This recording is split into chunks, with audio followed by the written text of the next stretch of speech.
അക്ഷയ തൃതീയ എന്ന് കേൾക്കുമ്പോൾ തന്നെ സ്വർണം വാരിക്കൂട്ടുന്നതിനുള്ള ദിവസമാണെന്നാണ് പലരും ധരിച്ചു വച്ചിരിക്കുന്നത്.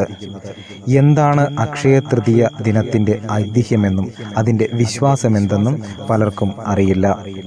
രുദ്ര മീഡിയയിലേക്ക് ഏവർക്കും സുസ്വാഗതം. നിങ്ങൾ ആദ്യമായാണ് ഈ ചാനൽ കാണുന്നതെങ്കിൽ ചാനൽ ഒന്ന് സബ്സ്ക്രൈബ് ചെയ്യണേ.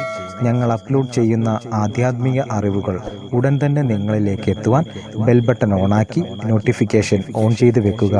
ഈ വീഡിയോ പൂർണ്ണമായും കണ്ടതിനു ശേഷം നിങ്ങളുടെ വിലയേറിയ അഭിപ്രായങ്ങളും നിർദ്ദേശങ്ങളുമെല്ലാം കമൻ്റായി രേഖപ്പെടുത്തുവാൻ മറക്കരുത്. ഭാരതീയ വിശ്വാസമനുസരിച്ച് യുഗങ്ങളുടെ തുടക്കമായ സത്യയുഗത്തിലെ ആദ്യ ദിനമാണ് അക്ഷയ തൃതീയ.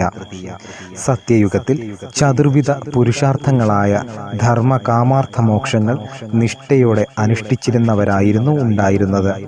അതിനാൽ തന്നെ അക്കാലത്ത് ധർമ്മം അതിൻ്റെ എല്ലാവിധ പ്രൗഢിയോടെയും ജ്വലിച്ചു നിന്നിരുന്നു. ഈ പവിത്ര യുഗത്തിന്റെ ഓർമ്മ പുതുക്കലാണ് അക്ഷയ തൃതീയ ദിനം.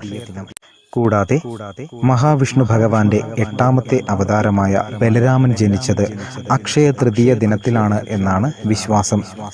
ഭഗീരഥൻ കഠിന പ്രയത്നത്താൽ ഗംഗയെ ആകാശത്തു നിന്ന് ഭൂമിയിലെത്തിച്ചതും ശ്രീമദ് ശങ്കരാചാര്യ സ്വാമി തൃപ്പാദങ്ങൾ കനകധാര സ്തോത്രം ജപിച്ച് സ്വർണ്ണ നെല്ലിക്ക പെയ്യിച്ചതും വേദവ്യാസ മഹർഷി ശ്രീ ഗണേശന്റെ സഹായത്തോടെ മഹാഭാരത രചന ആരംഭിച്ചതും പാഞ്ചാലിക്ക് അക്ഷയപാത്രം ലഭിച്ചതുമെല്ലാം അക്ഷയ തൃതീയ എന്ന ഈ പുണ്യദിനത്തിലാണ് എന്നാണ് വിശ്വാസം. ഭാരതീയ ജ്യോതിഷ ശാസ്ത്ര പ്രകാരം അക്ഷയ തൃതീയ ദിനത്തിൽ സൂര്യഭഗവാൻ തന്റെ പൂർണ്ണപ്രഭയിൽ നിൽക്കുന്നു. കൂടാതെ ചന്ദ്രനും തന്റെ ഏറ്റവും ഉത്തമമായ സ്ഥാനത്ത് നിൽക്കുന്നു. അതിനാൽ തന്നെ പുണ്യകർമ്മങ്ങൾ ചെയ്യുവാൻ ഏറ്റവും ഉത്തമമായ സുദിനമാണ് ഇത്. പുണ്യം നിറഞ്ഞ വൈശാഖ മാസത്തിലെ സുദിനങ്ങളിൽ ഏറ്റവും പ്രധാനപ്പെട്ട ദിവസമാണ് അക്ഷയ തൃതീയ. വൈശാഖ മാസത്തിലെ ശുക്ലപക്ഷത്തിലെ 3ാമത്തെ തിഥിയായാണ് ഇത് വരുന്നത്. ഈ ദിനത്തിൽ ചെയ്യുന്ന സത്കർമ്മങ്ങളുടെ ഫലം ഒരിക്കലും ക്ഷയിക്കില്ല എന്നാണ് വിശ്വാസം. അക്ഷയ തൃതീയ ദിനത്തിൽ ദാനധർമ്മങ്ങൾക്ക് വളരെയേറെ പ്രാധാന്യമുണ്ട്. അന്നം, ഫലവർഗ്ഗങ്ങൾ, ഗോക്കൾ, ഭൂമി, സ്വർണം, വസ്ത്രം എന്നിവ അർഹിക്കുന്നവർക്ക് ദാനം ചെയ്യുന്നത് വളരെ ഗുണകരമാണ്. ഇവയിൽ തന്നെ ഏറ്റവും ശ്രേഷ്ഠമായത് അന്നദാനമാണ്. കാരണം ദാനങ്ങളിൽ തന്നെ ഏറ്റവും ശ്രേഷ്ഠമായത് അന്നദാനമാണ്.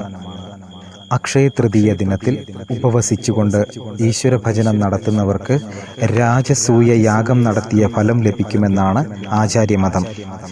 കൂടാതെ സർവ്വവിധ മംഗളകർമ്മങ്ങളും ചെയ്യാൻ കഴിയുന്ന ഏറ്റവും പവിത്രമായ ദിനവും കൂടിയാണ് ഇത്. എന്നാൽ ഇന്ന് അക്ഷയ തൃതീയ എന്ന സുദിനത്തിന്റെ മഹത്വമറിയാതെ ജനങ്ങൾ സ്വർണ്ണ കച്ചവടക്കാരുടെ കച്ചവട തന്ത്രങ്ങളിൽ ചെന്ന് ചാടിക്കൊടുക്കുകയാണ്.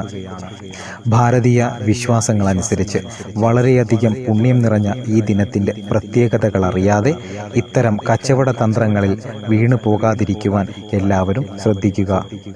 സത്കർമ്മങ്ങൾ ചെയ്യുന്നതിന് ഉത്തമമായ ദിനമാണ് എന്നത് കൊണ്ട് സ്വർണം വാങ്ങുന്നതിൽ തെറ്റില്ല എങ്കിലും അത് ആവശ്യമുള്ളവർ മാത്രം വാങ്ങുന്നതാണ് ഉത്തമം.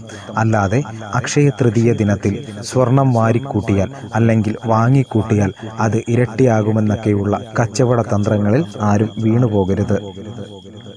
വ്രതമെടുത്ത് ഈശ്വര ഭജനം നടത്തി ഭഗവാന്റെ പ്രീതി നേടി സർവ്വവിധ ഐശ്വര്യങ്ങളും നേടുവാൻ അക്ഷയ തൃതീയ ദിനം എല്ലാവരെയും പ്രാപ്തരാക്കട്ടെ.